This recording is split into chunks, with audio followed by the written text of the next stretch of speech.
Estamos iniciando mais um programa Espiritismo Agora, sempre com o objetivo de levar a você os esclarecimentos da doutrina espírita, sempre baseados também nos ensinamentos de Allan Kardec. Hoje, mais uma vez conosco, nosso companheiro Milton Filipelli. Bem-vindo, Milton. Muito obrigado pelo convite e eu aproveito para saudar aos nossos amigos ouvintes e espectadores, não é? Também desejando-lhes que os bons espíritos os ajudem sempre. Nós sempre precisamos da ajuda dos bons espíritos. Todos nós, né, Milton? Todos nós, indistintamente. Milton, falando em espírito, vamos hoje abordar um tema solicitado por um dos nossos telespectadores, ouvintes, pessoas que acessam o nosso site, o www.espiritismoagora.com.br, e deixam lá sugestões ou para esclarecimentos. O tema solicitado por essa pessoa é sobre a situação do espírito após a morte física. Então, vamos imaginar o seguinte: o indivíduo encarnado desencarna, retornou para o mundo espiritual. Ele fica perfeito, Milton? A pergunta é muito interessante. Eu li essa pergunta, essas observações, os comentários feitos pelo nosso espectador na ocasião que foi encaminhado. Eu achei muito interessante, porque a pessoa, no fundo, faz a pergunta e por trás da pergunta a gente percebe o que realmente ela quer saber. E é uma coisa curiosa isso. Como não se tem ainda uma educação completa sobre a situação do espírito, que eu chamo de realidade espiritual, é natural que as pessoas tenham dúvidas ainda sobre a desencarnação e sobre a encarnação também. E mais do que isso, como é que fica o espírito depois de desencarnado? Por quê? Quando nós olhamos uma pessoa, nós só vemos o corpo físico. Você não vê o aspecto espiritual. E como a gente vê o físico, dá a impressão que a pessoa é o físico, mas não é. O espírito não é o físico, ele usa de um corpo. Usa durante todo o tempo necessário para realizar experiências, fazer experiências para aprender mais. Esse é o objetivo da nossa reencarnação, encarnar novamente. Termina o tempo disposto para isso, e é o próprio Espírito que estabelece isso. É só pegar o Livro dos Espíritos, que é o livro, a obra fundamental da doutrina. Lá pela pergunta 330, 331, nós vamos ter ali uma lição dos Espíritos sobre o que é, como o Espírito prepara a sua encarnação. Termina esse tempo, o Espírito volta para o seu estado natural, que é o estado de erraticidade. Eu vou repetir, porque nós, espíritas, ainda não aprendemos a usar o termo certo. O termo certo é erraticidade. É um estado que fica o espírito depois que ele desencarna. Varia esse estado de acordo com o grau evolutivo de cada espírito. Olha, no mundo que nem o nosso, desencarnar, depois que desencarna, o espírito fica ainda preso aquelas ideias e sensações do mundo material que ele tinha enquanto estava encarnado. Problemas, necessidades, vou usar a palavra agarramento à família, as pessoas que ele considera que ama, às vezes é um sentimento de posse, mas se confunde com o sentimento de amor.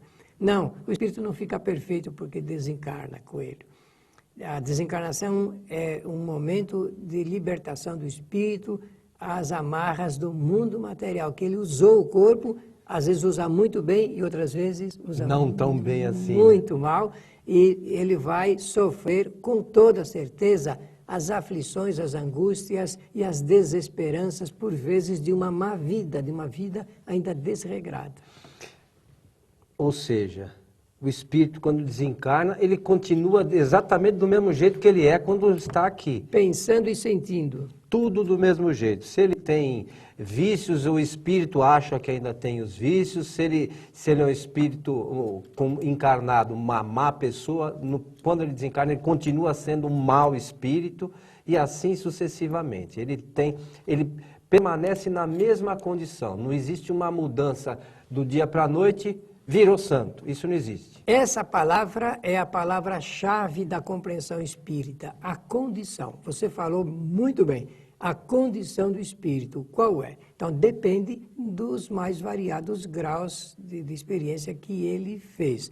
Uma coisa nós temos que repetir para facilitar o nosso entendimento. Eu não uso a palavra mundo espiritual porque o espírito não vai para o mundo, porque a palavra mundo tem um sentido físico, né? Como então, planeta, como se fosse um planeta Terra. Como órbita. Então podemos aí navegar na poesia até para dar das derivações da palavra. Entretanto, ele fica em um determinado estado. E esse estado está, vamos usar a palavra da psicologia espírita, ele é consciencial, é o estado de consciência do espírito.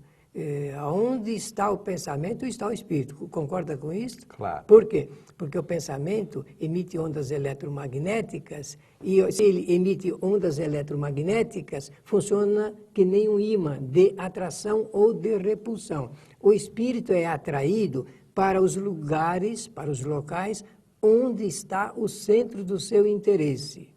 Vou usar de algumas expressões de exemplo. O indivíduo que só pensa em comida, quando ele desencarna, para onde ele vai? Ele vai para a biblioteca? Claro que não. Claro que não. Ele vai para o centro do seu interesse. Sexo é a mesma coisa, dinheiro é a mesma coisa, bebida, como falamos no programa anterior. Bebida, droga, afeição às pessoas. Então, de acordo com o grau de interesse, eletromagneticamente o espírito se conduz, porque é uma fonte de atração. Então seria uma sintonia com aquilo que ele gosta, com os prazeres dele no plano espiritual. Quando ele desencarna, ele vai se conduzir para esses locais que vamos dizer assim, que as coisas acontecem segundo o gosto dele. Olha, você já ouviu dizer muitas vezes a seguinte expressão, até eu já ouvi pessoas aconselharem outras a não ficar chorando e lamentando a desencarnação de uma pessoa, porque se em vez de ajudar, isso vai prejudicar. Você já ouviu essa expressão, não é? Muito. Muito bem. Eu não vou entrar no mérito disso, porque eu não gosto de entrar no mérito do sentimento, é coisa, digamos assim, catolicamente, é uma coisa sagrada o sentimento de alguém, não é? Então, eu não quero entrar no mérito disso, mas é preciso dizer o seguinte, que quando nós começamos a pensar muito em alguém, nós poderemos entrar nessa sintonia que você falou e atrair essa pessoa ou esse espírito para o nosso lado. Está bem assim? Concorda com essa? Concordo, esse é um ensinamento da doutrina espírita. Claro. Tanto isso é verdadeiro que nós não recomendamos as pessoas a ficarem pensando em pessoas que não gostam muito, que odeiam. Não fique pensando nos seus inimigos, porque você os atrai para o seu lado. Também é uma boa lógica. É uma verdade, né? Uma boa lógica. Então, isso para mostrar o que é a força do pensamento. Se tivesse dois ímãs aqui, eu iria mostrar isso com facilidade da atração e da repulsão. Nós precisamos aprender isso, porque depois de desencarnado, o espírito ele é atraído para os lugares onde estão os seus interesses. Olha, eu vou repetir. O espírito é atraído para os lugares, não vai para lugar nenhum, a não ser um lugar que ele conviveu sempre. Por exemplo, vou dar mais um, para ajudar. Nesse exato momento que nós estamos conversando aqui no estúdio, falando junto ao microfone para transmitir os nossos pensamentos, nesse exato momento estão desencarnando muitas pessoas nos hospitais. Com certeza. Pelo mundo afora. No mundo inteiro. Agora eu quero que o amigo ouvinte, espectador, imagine onde ficarão esses espíritos depois que desencarnam. Obviamente, naquele lugar onde realmente ele vivenciou momentos de dor, de sofrimento, porque isso tudo segura, prende o espírito à matéria. Se nós perguntarmos a alguém que está prestes a morrer, você quer morrer? 99% vai dizer o quê? Não. Não, porque gosta da vida material, é atraído para as coisas do mundo material, acha que tem projetos, atividades para se realizar ainda. Veja que coisa interessante. As pessoas acabam achando que teria mais algo a realizar. Mas, lamentavelmente, Milton, quando estamos, e nós temos que nos incluir nesse rol, né? Quando estamos aqui encarnados, nós costumeiramente deixamos muito para amanhã. Né? Olha, você vai trabalhar o exercício da caridade. Pô, hoje eu não posso, vou ver se a semana que vem eu vou lá naquela instituição que está precisando. Eu vou no centro espírita. Não, hoje eu não vou, estou cansado, hoje tem uma pizza com meus amigos. Deixa a semana que vem, eu vou lá no centro espírita, vou cuidar da minha vida espiritual, ou num outro momento qualquer que eu tiver. Quando não tiver nada para fazer. Eu não tenho nada para fazer, então eu vou lá no centro espírita. E é difícil chegar o dia que a gente não tem nada para fazer, né? A gente sempre tem coisas a fazer. Mas a gente tem que pensar bastante nisso, porque quando a gente chegar lá do outro lado, falar, eu tinha um negócio para fazer ainda e deixei de fazer, não dá para prolongar a minha vida mais um pouquinho, aí não vai ter... Olha, muito o que fazer, né, Milton? O nosso amigo, escritor, jornalista, Humberto de Campos, escreveu vários livros através do Chico Xavier, sob o pseudônimo de Irmão X. E a maioria desses livros contém narrativas, contos, apólogos, ensaios, e ele discorre bem essa situação.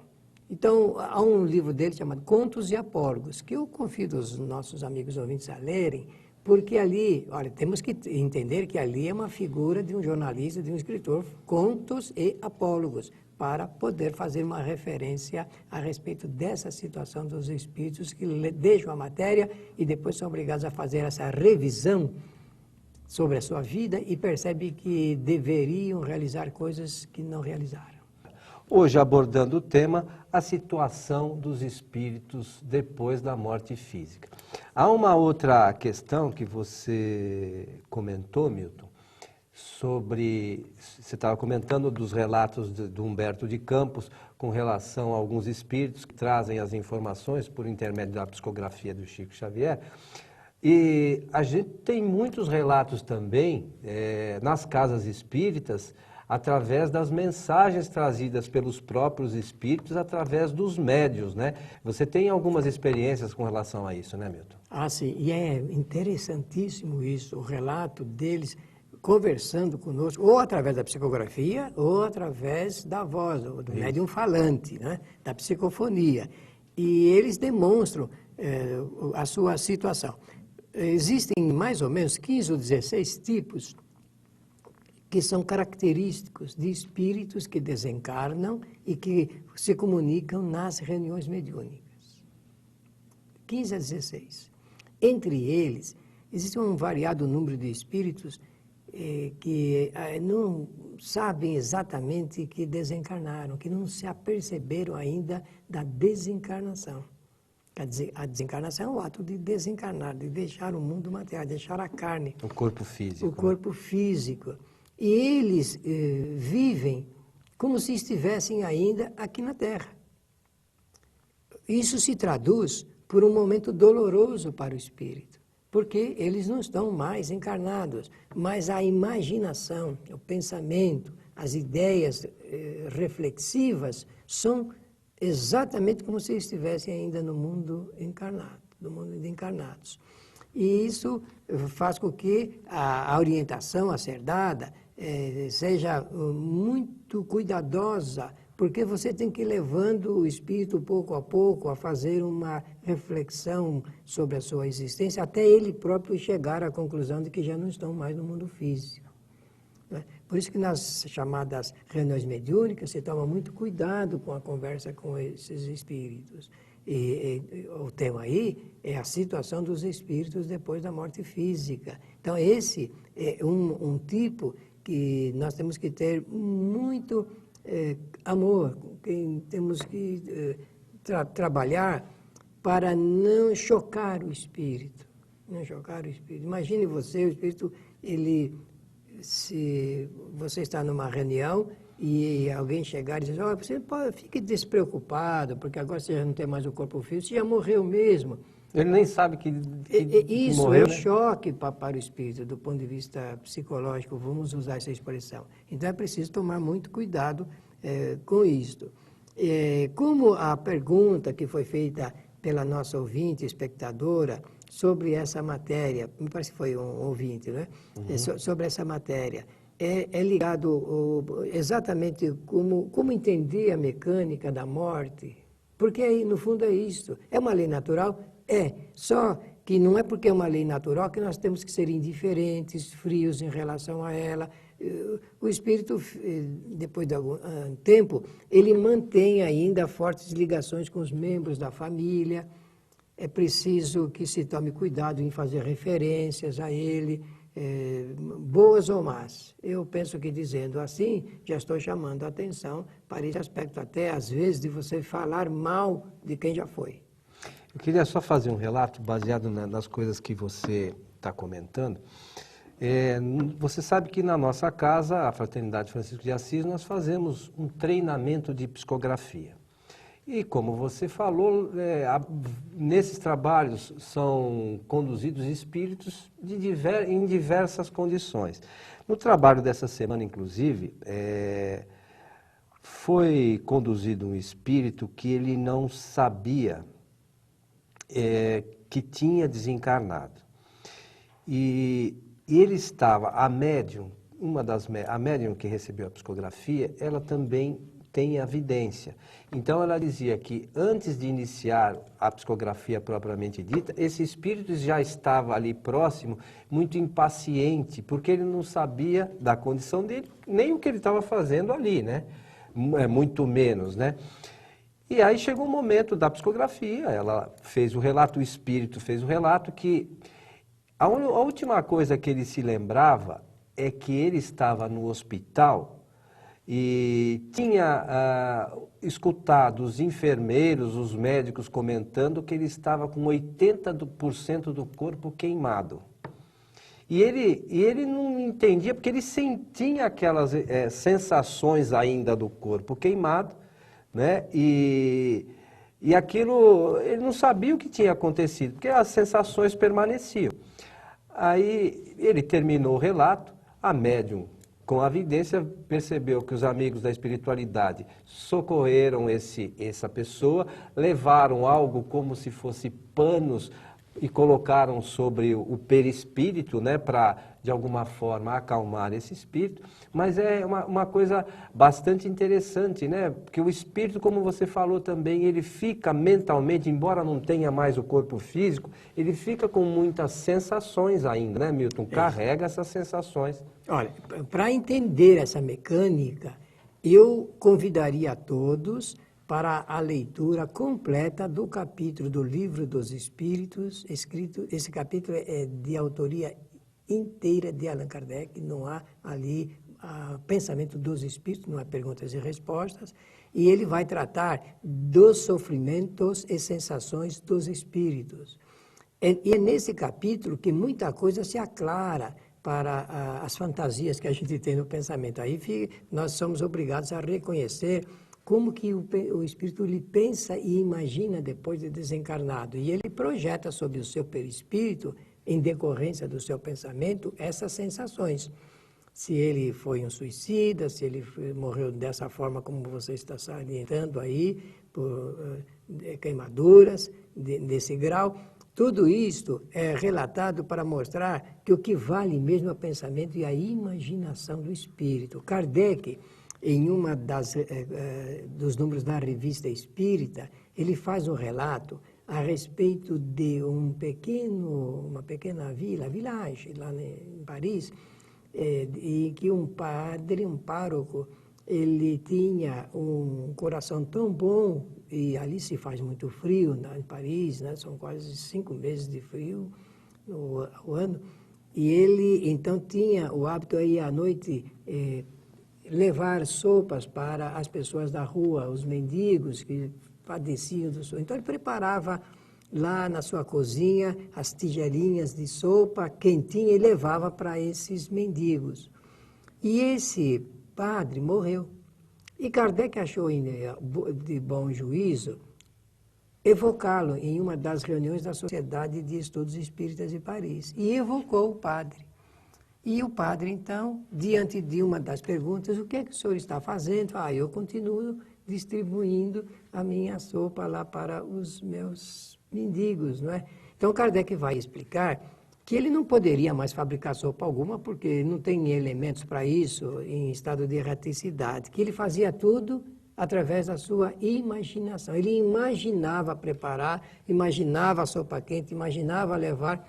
É assim que funciona depois de desencarnado, o espírito. Então nós temos que tomar cuidado para não ampliarmos, não expandirmos as fantasias que existem a respeito desse tema, que é tão simples. Mas as pessoas despreparadas, depois que você dispara qualquer informação errada, informação doutrinária errada, elas vão ampliar esse distúrbio da informação.